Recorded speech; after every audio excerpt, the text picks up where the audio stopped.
ಮಧ್ಯಾಹ್ನ 3 ಗಂಟೆ ಸುಮಾರಿಗೆ ರಾಜ್ಯಪಾಲರನ್ನ ಈಗ ಭೇಟಿಯನ್ನ ಕೂಡ ಮಾಡೋ ಇದ್ದಾರೆ ದೂರುದಾರರು. ಇನ್ನು ಸಿಎಂ ಸಿದ್ದರಾಮಯ್ಯ ವಿರುದ್ಧ ಪ್ರಾಸಿಕ್ಯೂಷನ್ಗೆ ಕೊಟ್ಟಿರೋ ಅಂತ ಅನುಮತಿ ಹಿನ್ನೆಲೆ ರಾಜ್ಯಪಾಲರು ಕೇಂದ್ರದ ವಿರುದ್ಧ ಹೋರಾಟಕ್ಕೆ ಎಐಸಿಸಿ ಕರೆಯನ್ನ ಕೊಟ್ಟಿದೆ. ಪಕ್ಷದಲ್ಲಿ ಪ್ರತಿಯೊಬ್ಬರೂ ಸಿದ್ದರಾಮಯ್ಯರ ಬೆನ್ನಿಗೆ ನಿಲ್ಲಬೇಕು, ಪ್ರಾಸಿಕ್ಯೂಷನ್ ವಿರುದ್ಧ ಕಾನೂನು ಹೋರಾಟವನ್ನ ಮಾಡೋಣ, ಈ ಮೂಲಕ ನಾಯಕತ್ವ ಬದಲಾವಣೆಗೆ ಎಐಸಿಸಿ ತಯಾರಾಗಿಲ್ಲ ಅನ್ನೋ ಸ್ಪಷ್ಟವಾದಂತಹ ಸಂದೇಶ ರವಾನೆಯಾದಂತಾಗಿದೆ.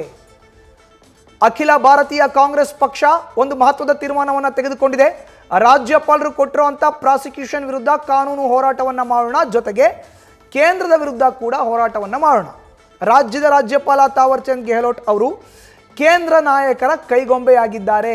ಈ ನಿಟ್ಟಿನಲ್ಲಿಯೇ ಮೂಡಾ ಅಕ್ರಮದಲ್ಲಿ ಸಿಎಂ ಸಿದ್ದರಾಮಯ್ಯರ ಪಾತ್ರ ಇಲ್ಲದೆ ಹೋದರೂ ಕೂಡ ಅವರ ವಿರುದ್ಧ ದಾಖಲಾಗಿದ್ದಂಥ ಖಾಸಗಿ ದೂರಿನ ಹಿನ್ನೆಲೆಯಲ್ಲಿ ಪ್ರಾಸಿಕ್ಯೂಷನ್ಗೆ ಅನುಮತಿಯನ್ನು ಕೊಟ್ಟಿದ್ದಾರೆ ಅನ್ನೋ ಒಂದು ಮಾತನ್ನ ಹೇಳ್ತಾ ರಾಜ್ಯಪಾಲ ತಾವರ್ ಚಂದ್ ಗೆಹ್ಲೋಟ್ ಹಾಗೂ ಕೇಂದ್ರದ ವಿರುದ್ಧ ಕಾನೂನು ಹೋರಾಟವನ್ನು ಮಾಡೋಣ ಅನ್ನೋ ಒಂದು ಸ್ಪಷ್ಟವಾದಂಥ ಸಂದೇಶವನ್ನು ರಾಜ್ಯದ ಕಾಂಗ್ರೆಸ್ ನಾಯಕರಿಗೆ ರವಾನೆ ಮಾಡಿದ್ದಾರೆ. ಈ ಮೂಲಕ ನ್ಯೂಸ್ ಫಸ್ಟ್ ನಿರ್ಭೀತಿಯಿಂದ ನಿಮ್ಮ ಪರವಾಗಿ.